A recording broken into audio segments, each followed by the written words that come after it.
Hey JT, this is John Moeller with Get on the Track. Just reviewing the data from and the video from our session at COTA. I've broken the video out into about four sectors or into four sectors on the track. We're starting off with coming down the front straightaway. And as you can see, what I've done is I've put at the top your fastest lap from your second session, which was a 2 minute 44 second, almost 2 minute 45 second lap, and then your best lap from the third session, which was a 2:38. So the hopes of this video and kind of doing the data breakdown is that we can turn the 2:38 into more of your standard lap, so we can use that as a good baseline, a good point to roll in from when we get back out to COTA. So that said, again, we're on the front straight here. We're heading into turn one.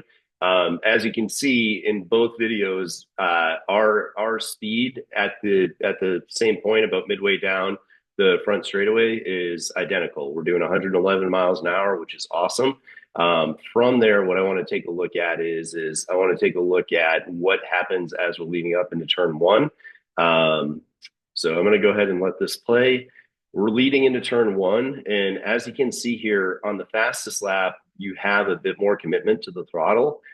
So we're seeing the speed get slightly faster here.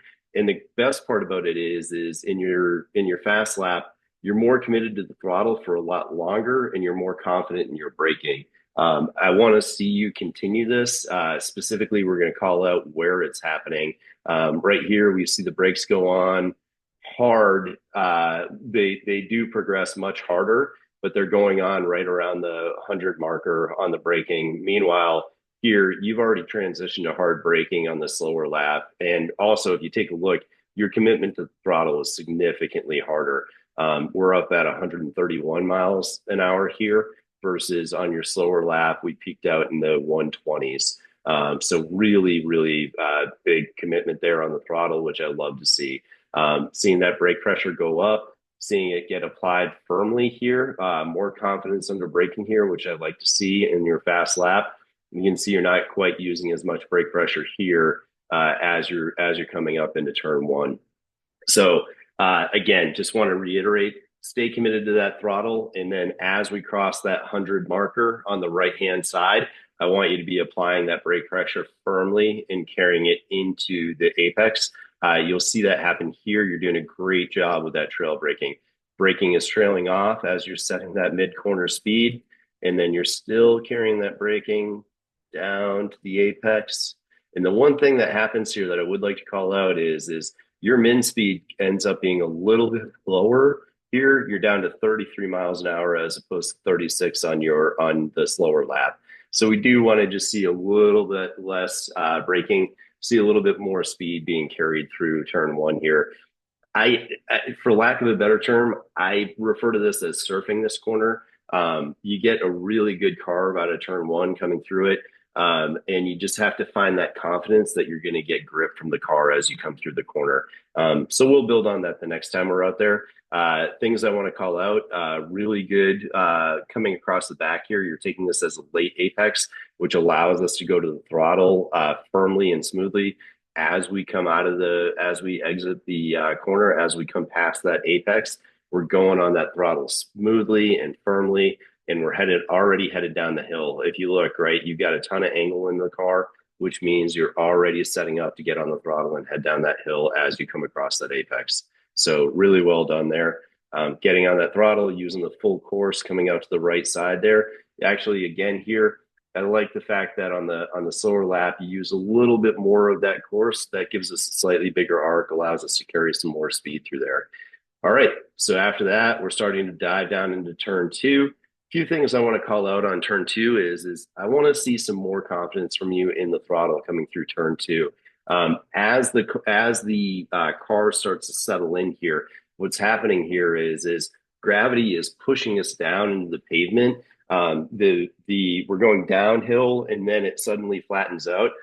As the car is flattening out, or as the road is flattening out, the car is compressing really hard into the asphalt here, which is allowing us to generate more grip. So all the way through here, that means we can apply power and confidently know that we're going to have grip coming through turn two. All right. With that said, what we want to do is we want to see a big radius on turn two.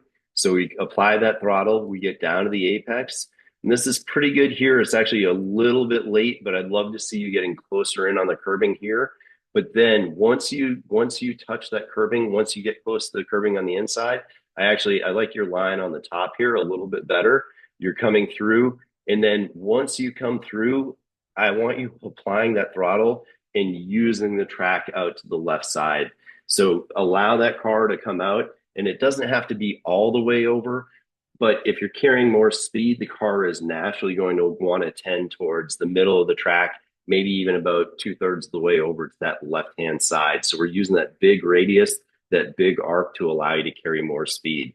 That said, if you do it right, you're going to be coming through this corner with probably an extra 5 to maybe 10 miles an hour worth of speed. So that means we have to be aware of the setup for turn three, right? So here, you're actually coming a little bit exaggerated. You're a little bit further over. I usually get to about 2/3 to the right of the track on the right side there.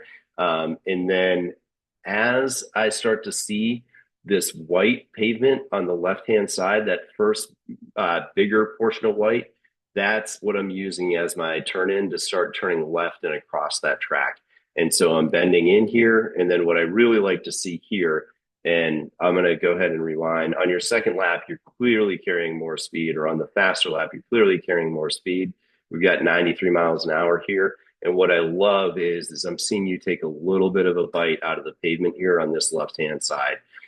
You're getting that left tire up and over and on that curbing, and that's giving you a nice smooth radius coming into the S's here. And again, line through the S's, I really like what you're doing in the bottom video.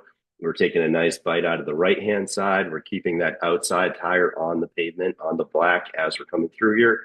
Really good job. And you can see you're actually managing, and again, it's unfortunate because you're carrying so much more speed through here that you can't actually see the difference in speeds at the same interval. But if you notice, you're 5 miles an hour or more up on the faster video, and that makes a huge difference. The amount of speed that you carry through the S's has a serious impact on your lap times. Just definitely separating yourself here. Much further ahead on the track, on the left side here, again, I love seeing you take that bite out of the curbing on the left-hand side as you're coming through turn 5. Really well done.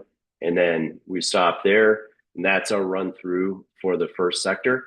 Overall, really good job. Just taking those small bites. And the one thing I would also emphasize with the S's is make sure you're on the back side of these corners, right? So you want to make sure that you're getting that. It's basically a late apex. So you're not hitting the front here. You're getting the car further around and getting it tight as you come across the back side of that corner. That sets you up well for the following corners. So here, boom, I like seeing this. And again, I'm using that top video, but this one's even better. You're on the back side of that corner and you're looking ahead. I will call out one visual marker as we come through here. So one of the things that I'm typically looking for as I come across turn 3 is I'm actually looking out towards this flagpole that you can see just through the clouds, or like but in front of the clouds. I'm kind of looking there as a reference point for where the car needs to go. So over there, once I hit the flagpole there, I'm actually looking left and out to the gantry here, or possibly to the beginning of the grandstands on that left-hand side there. So really want to guide that vision up and out and forward, boom, and then nice run there. All right, so that's sector 1. I'm going to go ahead and move on to sector 2 and start from there.